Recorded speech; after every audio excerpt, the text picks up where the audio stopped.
Thank you. Good morning, Your Honors. May it please the Court. Let me at the outset apologize in case my voice falters as I'm just getting over a cold. And by the same token, I'll be happy to greet you at the end of the argument, but I'll try to remember to refrain from shaking your hands lest I spread my germs all over the circuit. In any event, I'm happy to be here this morning on behalf of Nicole Grant, who was in complete compliance with her conditions of probation and who regularly met her monthly restitution payment obligations. And there's no allegation against her that she hid or evaded or otherwise prevented the probation officer from monitoring her financial situation. And under those circumstances, the district court amended her restitution order without a proper basis.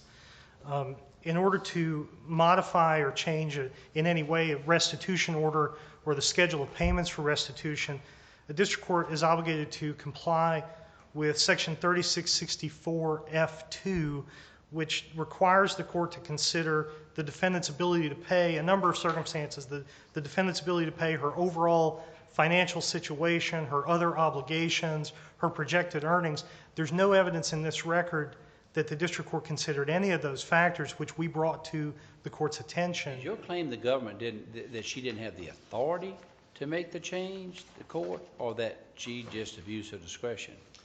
Well, we make both arguments in our brief, I know you do. and I don't want to spend too much time on the first one because I realize that there's not a lot of support for that argument. I think. Do you think she had the authority? Well, we're not willing to concede that she does have the authority. But you don't want to argue that she doesn't have the authority. I'm not putting words in your mouth. I'm trying to understand your argument. Well, we do make both arguments, and I will maintain both arguments. I think for the... I'm not trying to get you to concede anything. I just want to see what questions I want to ask you about, and I can ask the government too. Okay. So you say she doesn't have the authority, but you don't really want to argue much about that. You really want to argue about what she did with her authority is where you want to focus your argument. I think that'd be the best use of our time this morning, if that's all right with you. If you want to address the other questions, we can, but I think the primary issue that we've raised... Can I ask you just one question? Sure, of course. And I don't want to take much of your time. Just quickly make your argument why she doesn't have the authority in a couple sentences. Why do you say she doesn't have the authority to consider changing the schedule of payments? Well, I think the best argument I have is the plain language of the statute that the government relies on, which is 3563C, that says the court may modify, reduce, or enlarge any of the conditions of probation at any time.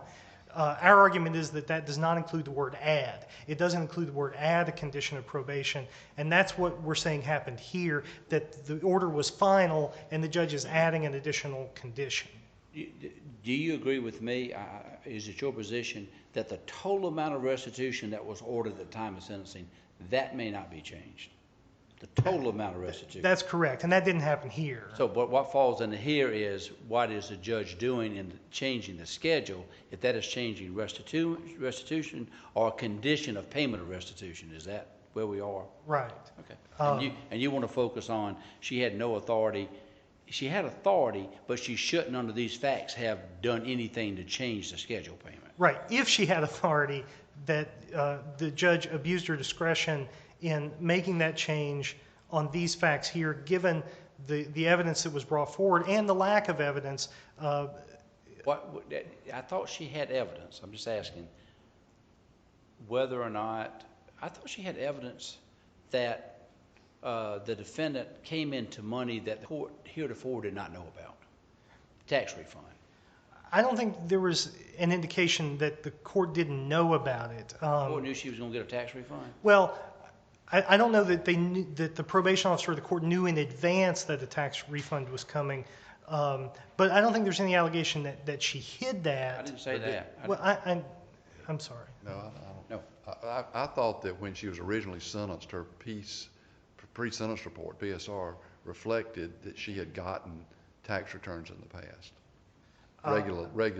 I believe that's correct, and obviously the pre-sentence report was in another district several years ago, and then she has continued to receive income tax refunds throughout the course of her probation. I don't think that's unanticipated, and certainly the probation officer had every ability here, and there's no allegation that he wasn't able to monitor her financial situation. And so any time she could have opened would have had to open the books to him, and all he had to do was ask. And I don't know that there's an obligation on her part to come forward and say, by the way, April's coming up and I'm expecting a Not tax. just an obligation on her part, but I just want to understand your position. Your position is it's an abuse of discretion, leaving aside Judge Traxler's question for a second, which maybe that'd be what the court should have known. But if the court finds, let's just say this. It's important what that schedule of restitution payment is, correct? Right. Because if a person has that schedule and doesn't meet that schedule, that is a violation of probation. That's correct? absolutely true, yes. Right, so you could have probation revoked for not making a payment that the court first sets out. That's true, Okay. absolutely. So then, what is an abuse of discretion when the court, I'm giving you a hypothetical, finds out now that there's money available that the court did not know about at the time the court set the schedule? Would that be an abuse to readjust the schedule? Not per se. I'm not going to say that the court would never be able to make an adjustment. Right. But on these facts. Okay, now, all right, so now tell me, and under these facts, she got a tax refund. Right. And the court didn't know at the time the court set that schedule that that she was going to get that tax refund. Well, did that's the court? true. That's fair enough that the court, either judge in either district, Right. knew what money she was going to come into in advance. Right. I agree with that. So the judge then, I'm just saying when she's sentenced, the judge sets a restitution payment schedule Right. based on the assets, income, and all that she has at that time. That's true. And there's nothing in this record that indicates the court knew at the time the restitution payment schedule was set that there was going to be an additional tax refund received by the defendant. I agree with that. Now, that has happened in this case. Yes, sir. So why couldn't the judge then now modify the payment schedule to take that into account? That's an abuse of discretion. On these facts, it was because of her overall financial Oh, you condition. stop for a second. Okay. I'm going to get back to that, but I'm on my scenario now, and you can talk about the specifics of why it was an abuse of discretion here. But under my scenario, you've set the numbers. The district judge doesn't know that you may receive a tax refund in the future, but gosh, you do get one. And you say, under some circumstances, that these facts itself would not make a per se violation or abuse of discretion. Because the judge then sees that you now have more money, you can change your restitution payment schedule, and so the judge then, with her authority, changes the payment schedule. That, my scenario, that wouldn't be an abuse of discretion, would it? If all the judge is doing is changing the payment schedule, no, that's within the judge's discretion. All right, now what's different from my scenario and what happened in this case? Well, in this case, it really amounted to the judge saying automatically that these income tax refunds constituted a material change in her economic circumstances, such that every dollar of them should go directly to restitution. And it's important to note that this is not merely a reporting requirement. It's not that she just simply had to tell the probation officer. It's that she had to send that money directly to Social Security. Your concern is that the district judge was just mistaken to think that all that refund was additional money that could be used for restitution? That's the nub of the issue?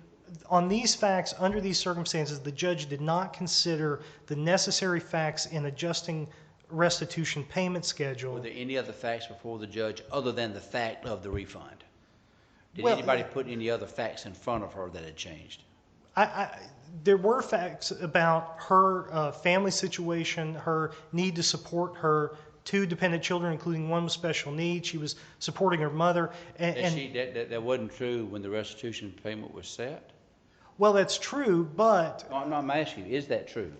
I'm trying to find out now. It looks to me like the judge, you're arguing it's an abuse of discretion for the judge to say these tax payments, tax refunds, have to be used for restitution in some way. Right. And you say, but there are other factors the judge didn't take into account.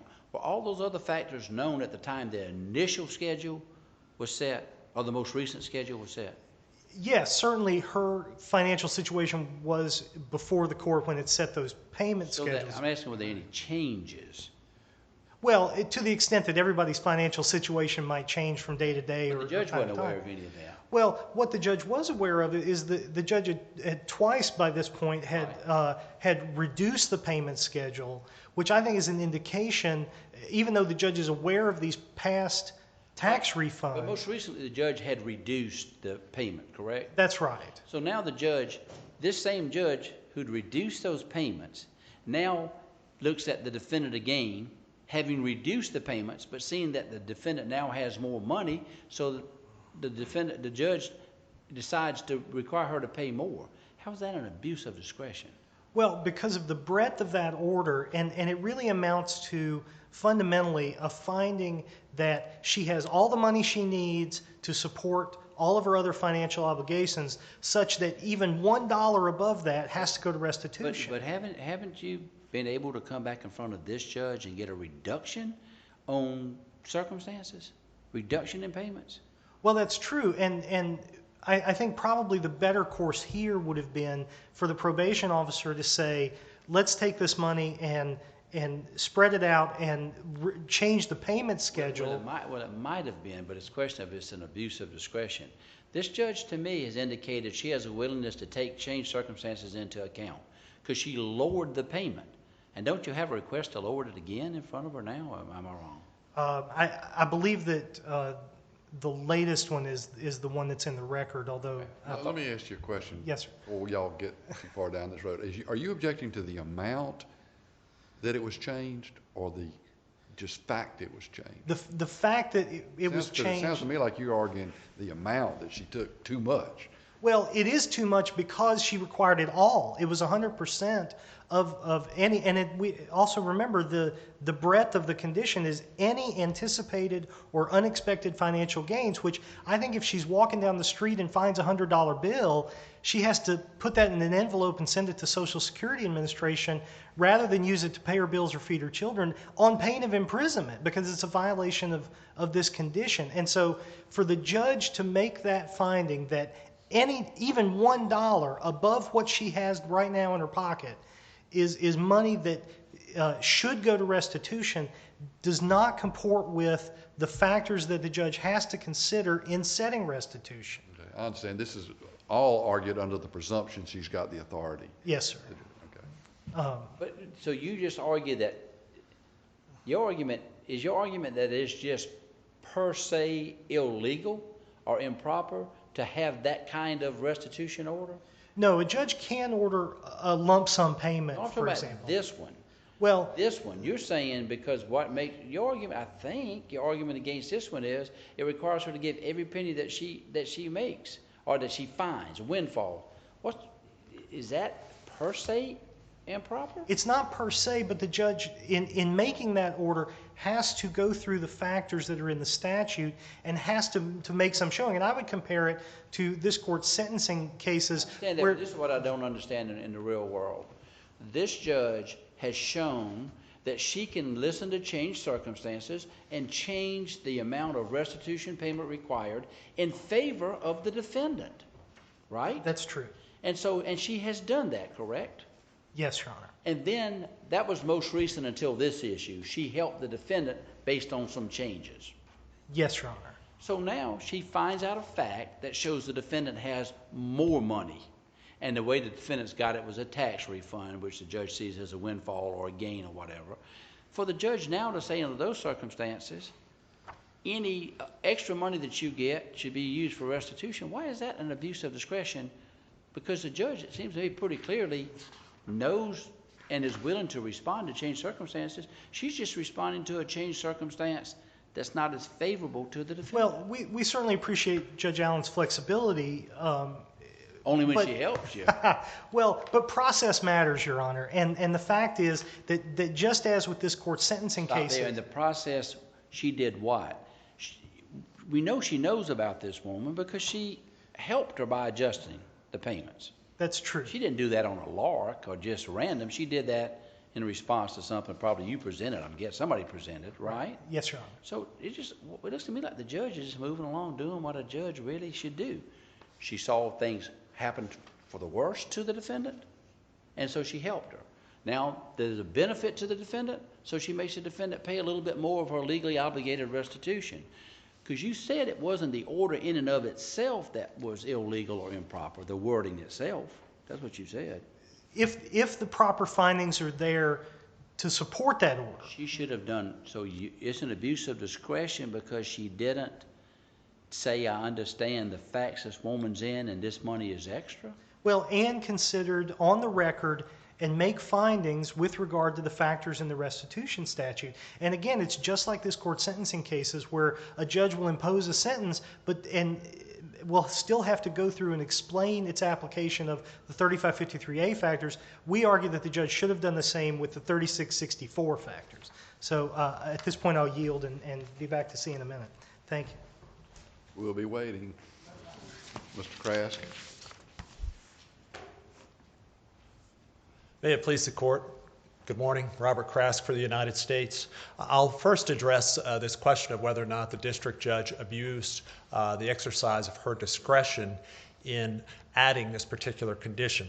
And I think it's important both to look at the context and the manner in which the court dealt with this issue when it arose. And the context in which it arose was that the probation officer, this wasn't a case where the government came to the court and said, we want you to change the sentence after the fact. The probation officer who works for the judge says, Judge, I found a gap in the conditions here.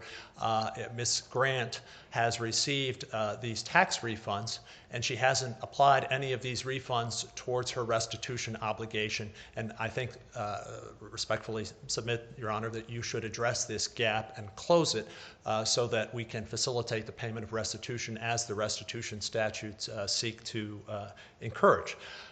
Initially, the probation officer went to me. You're saying it's not based on change of circumstances. It's not based on any new information. It's just because you think a mistake was made in the original sentencing? No, I think, Your Honor, that there are two changed circumstances that would support the change here. First, you argue it's a gap.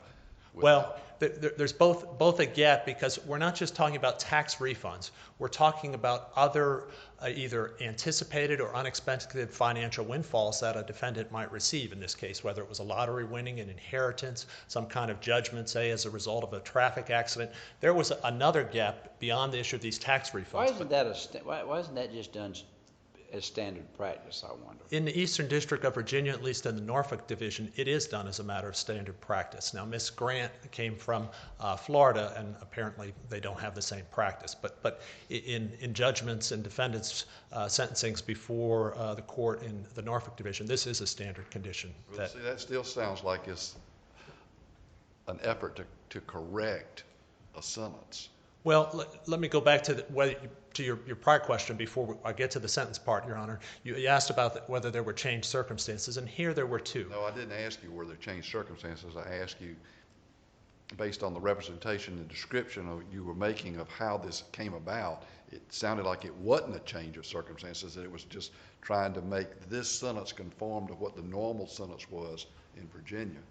No, I think respectfully the record would suggest that certainly there was a gap that needed to be filled, but there were facts that supported filling it here. And the facts were that Ms. Grant was ordered initially to pay $250 per month in restitution during her probation, not less than $250 a month.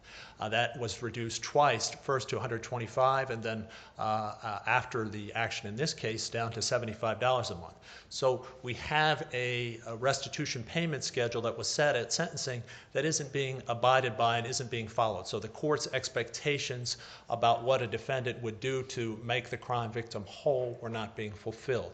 So that's one changed circumstance. The other is that Ms. Grant had received these two tax refunds that totaled just over $6,000 and didn't see fit to use any of that money to pay down her restitution obligation. So that's the context in which this arose, and then here's how the court dealt with it. It received briefs. It had argument from the counsel. During the hearing, it considered the fact that Ms. Grant operated a business from her home, that she had two dependents. It considered her income situation. It considered that she was married and separated but not yet divorced, but was receiving child support from her husband. And after considering all that information, the court said, I'm going to impose this condition But it did so with a very significant proviso that I would like to point out to and draw emphasis to here today. The court told Ms. Grant, when it imposed the condition that if and when you receive these windfalls, a tax refund or another financial windfall, you tell the probation officer you've received the money, and if you can't make your monthly payments, come back to the court and we'll deal with that and we'll address it. So I think that emphasizes this isn't the type of situation where the court was just saying, look, you're getting refunds, you haven't told us about it, we're taking all of them. You see it as sort of the restitution gets first dibs. Is that what it is? Well, Unless you have a justification otherwise. I think it's better for the court to proactively deal with this situation on the front end rather than relying upon the defendant on the back end to come and tell the court, well, guess what? I've had a change in circumstance. I've received this money, but gee, I've spent it all, and now there's nothing left. In this instance, the court said, no, you're required on the front end to apply it, and if it affects your financial circumstances, tell the court, and we'll deal with it. And that's precisely what the court did here 4 months after this hearing. What you're saying is that she could pay the whole tax refund in, but then ostensibly it could go from $75 a month to $50 a month if she's worse off. That's right. I think the court's being creative in trying to find a way to make the crime victim whole, which is what the restitution statutes, the Mandatory Victims Restitutions Act. Or do you think an order also left open that maybe the court would not take all of the refund? Well, that's certainly a possibility, but we can't presume, and counsel for Ms. Grant does. There may not be a tax refund this year or the next year. There may be no additional money. And to go back to... I was one point that I was sort of trying to make.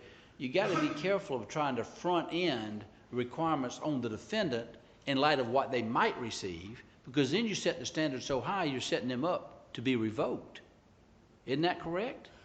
If you've had tax refunds in the past, if the court thinks, well, you've had them in the past, so you're going to get them in future years, I'm going to average them out over the last 5 years, and I'm going to charge you with the responsibility that you're going to get that kind of tax refund every year, which may or may not be true.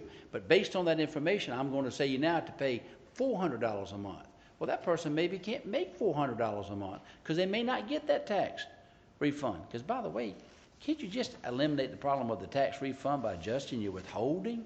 Am I wrong about that? Well, can't she just go and adjust her withholding, and that takes care of the tax refund? She could do that unless she was receiving the earned income tax credit, which would be a different matter. But you can't adjust the amount of withholding there or something? I don't know in the context of the earned income tax credit whether the withholding issue would. I thought you could claim as many reductions or deductions or as few as you want to on your W-2, and then adjust it and filing them, but maybe I'm wrong about that. What I see in this case is the judge has shown a propensity and an ability, and I think a reasonableness in adjusting this woman's payment schedule downward when necessary, correct?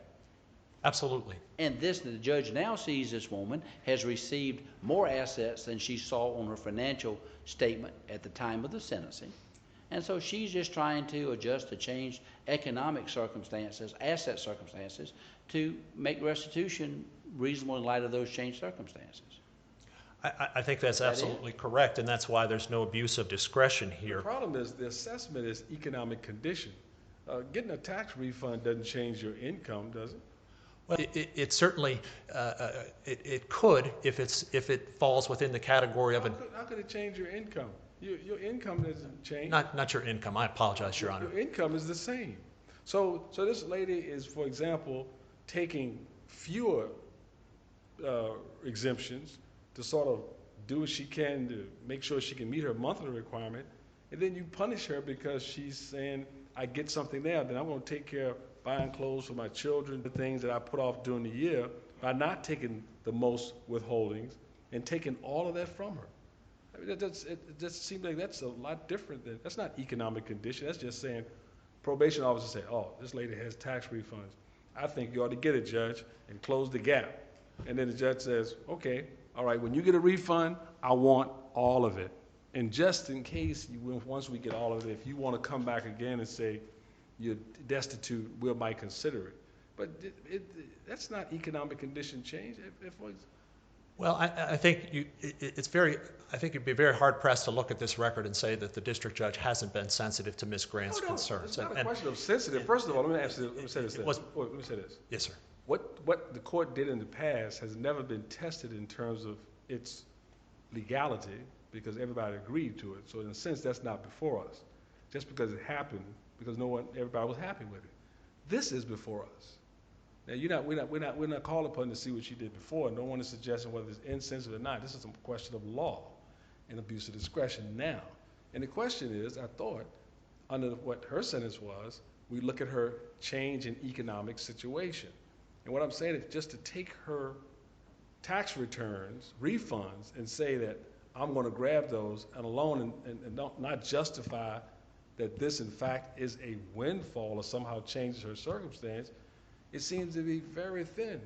Well, and again, I'd go back and make the point that the condition deals not just with tax refunds, it deals with other unanticipated or anticipated windfalls that Ms. Grant might receive. So there's that issue, and it's appropriate to apply that aspect of the condition regardless of the tax refund issue, but Your Honor's making an assumption that shouldn't be made, which is that she's going to receive a tax refund every year. There's no way to know that in advance. People's incomes change, their situations change, the tax laws change, and we shouldn't presume that she's going to receive a refund in any given year, and in fact, her refunds have changed. As Judge Traxler mentioned with respect to the pre-sentence report, they varied at the time of sentencing. They reported as varying from $600 to up to $4,000 in any given year. So it seems to me your argument, quite frankly, is backwards. It seems to me that maybe that you have to make a different argument on the prospective relief as to other windfalls. It seems to me it's much easier. You don't think this, I don't think, to make it about the refund she's received. It's not a change in economic conditions as far as what her day-to-day condition is, but it's a change in far as her assets. And when you look at restitution, looking at a financial statement, when you first impose restitution, you just don't look at monthly income, you look at assets as well. This is a change on the asset side of her ledger, don't you agree? Well, the tax refund, what else would it be? What the restitution statute talks about is the defendant is to give notice of a change in economic circumstances. And I certainly think if you have $6,000 in your extra in your pocket, that's a change in your economic circumstances. That's what I'm talking about, change. But it seems to me you can clearly make a claim, it seems to me you can, that it's not an abuse of discretion for a court to look at somebody who's on an order of restitution, who now has a pot of money, to say that pot of money, you haven't told me why it shouldn't be otherwise under the briefs and all, should be used to pay restitution. That's it. That seems to me is straightforward. Now, the one issue that I think is slightly different that you might want to address is the question of this. You call it gap filling, this prospective, any other windfalls. You say that should be allowed. It seems to me that's a little bit tougher stretch for you, maybe, because maybe the order didn't have it from the get-go and now you want to add it? Well, that goes to sort of the first argument that I would make is that the district court was acting pursuant to a very broad grant of authority contained in Section 3563C. And what 3563 gives the court to do, permission to do, is change the conditions of probation at any time, and it doesn't require, as noted in the advisory committee note to Rule 32.1, it says, yes, you can change them in response to changed circumstances, but you can also change them in response to new ideas. And the court here adopted a creative way to deal with the fact that on the one hand, she was directed out of the gate at sentencing to pay $250 a month, and that's come way down. And on the other hand, the courts found that she's getting significant infusions of cash. Well, is it not a changed circumstance that the court can consider for that prospective relief of future tax refunds, future windfalls? Because it's a changed circumstance now, because I now know that you, defendant, don't understand your total obligation in meeting this restitution because you received a lump sum and you didn't think it was necessary for restitution. So I'm now changing, now that I see that fact about you, I'm changing your order, so I'm putting you on notice that all future lump sums are for restitution. Absolutely, but part of what we would say is the court shouldn't have to rely on notice from the defendant to address this after the fact. It's within its authority. I just thought that's a justification because the court is now on notice that this defendant, upon receiving a lump sum, didn't think it was necessary to think about restitutions in terms of that lump sum. So the court's going, now that I see that about you, I'm not saying you're evil or bad, I'm now putting you on notice prospectively that all windfalls, you have to be factored into restitution. Absolutely, yes, that's certainly our argument, and the change in question would not be a illegal modification of the sentence. Certainly, we agree that a sentence can't be changed other than you couldn't change the total amount of the restitution. No, the quantum of restitution can't be changed by the district judge pursuant to its exercise of authority to modify conditions of probation. And the court didn't do that here. It addressed this payment schedule issue. And the question then is, well, is a condition in a restitution order about how to pay that quantum, is that part of the sentence that can't be changed? And we would certainly respectfully submit that. Is there some undercurrent in this case of some headbutting between the probation officer and this defendant? I'm not aware of that, Your Honor. I'm not aware of that at all. I've got two questions I want to ask you. One, I think I know what your answer is, but it's this. If a person has gotten tax refunds for 10 years in a row, and in the 11th year, could that be viewed as a change of circumstance? It talks about change in economic circumstances. And our view is certainly, one, if Ms. Grant has come into that $6,000 and it ends up in her pocket in April, that's a change in her economic circumstance because her readily disposable assets, which she is a defendant who's been sentenced to pay restitution and make a crime victim whole, her assets have changed, and she should recognize that obligation, and the court was helping her to recognize that and understand that obligation. Okay. Second question is this, and you made I think an excellent point and distinction in your participation in the hearing. You said that we're not asking the court to go back and revise the restitution order. We're asking the court to modify a condition of probation. So we've got rules that seem to conflict a little bit in this area where probation can be changed freely and restitution can be changed only in limited circumstances.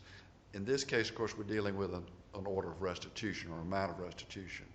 Why wouldn't we look to the more specific statute, the restitution statutes, as opposed to the probation statutes in a case like this to determine what the authority of the district judge is? I think, and Your Honor has touched on an important point, there certainly appears to be some tension between these two independent grants of authority. But I'd step back first before we get to the specific. Let's talk about the restitution statutes. Congress, over a course of years, has slowly but inexorably been tightening the screws on the United States and on district courts to ensure that full restitution is paid, and it's been providing statutory tools both for the courts and for the government to facilitate the collection of that restitution. And it would be ironic if those statutes which were enacted and designed to ensure that victims were made whole are interpreted to limit a district court's authority to change conditions of probation, which is what the court did here. It added this new condition. So in our view, this court shouldn't construe the restitution, should construe these restitution statutes in light of this purpose that Congress had in making crime victims whole. The other part, I would say, getting more into the granular and the specifics of it, is that 3664 it's just one tool of many in the statutory toolkit for the enforcement of restitution. There is, for example, the Federal Debt Collection Procedures Act. The government can go garnish wages. The government can take out liens against a defendant's property as a means to collect restitution. The probation statute itself talks about the fact that a court could award restitution in a way not provided by 3663 and 3664. In subsection 3563b2, it says that as a condition of probation, the district court could award probation to a person who was not a victim of the offense of conviction, which is kind of the hallmark of the restitution statute. So there are two independent grants of authority, and certainly the court should try to harmonize them, but where here the court has acted pursuant to its probationary authority and it hasn't changed the sentence, we think that the court was well within its grant of authority and that it did not abuse its discretion in acting in this case. Could she be found guilty of contempt of court if she increased her withholding exemptions threefold in response to this order? I think we'd have to understand the circumstances and judge her intent. I don't want a refund, so therefore I'm going to take as many exemptions I can so I will get no refund. That's the intent right there. She's purposely getting around the order saying, okay, I'll take care of that. No more refunds. I'm taking all the exemptions so there will be no refunds. And whether it be, can she be held in contempt of court for that? If she did it intentionally to violate this court's order, and she did so willfully, I think she could. But again, let's not presume she's going to get a refund every year. Let's not presume that she's getting the refund she's... I'm not presuming she's getting one. I'm going to say that she's going to make sure she doesn't get one. Seems to me you'd have a tough argument to argue that she's contempt of court. She didn't. How'd she violate the court order? She didn't refuse to turn over a refund. She never got a refund. And it seems to me the court wants to say you cannot adjust your withholding. That's a different thing. But how would you find her? How would you even make a reasonable argument that she was in contempt of court if she complied with the absolute letter of the court order? You would actually pursue a contempt against somebody in that scenario? May I answer your question, Sure. Your Honor? My time is up. Sure. I think it would depend on the facts. Certainly that would be a difficult circumstance, and she would be well within her rights if it was just a withholding issue to adjust her withholdings to not give the government the use of that money during the course of the year that she would otherwise be entitled to receive. And certainly then the court could reconsider her economic circumstances and her monthly payment schedule. But I'm not suggesting that if she did that, that would be contempt of the court. It would only be that if she did that willfully and intentionally with some kind of nefarious intent to avoid her restitution obligations or to violate the court's orders. Thank you. Thank you, Mr. Grass. Mr. Bryant?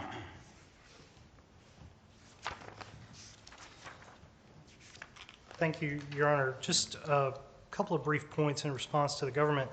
The government referred to lottery winnings or judgments or other large windfalls. Well, I would argue that those circumstances would already be covered by 3664K, which says that any material change in her economic circumstances would subject her to a modification of a restitution order.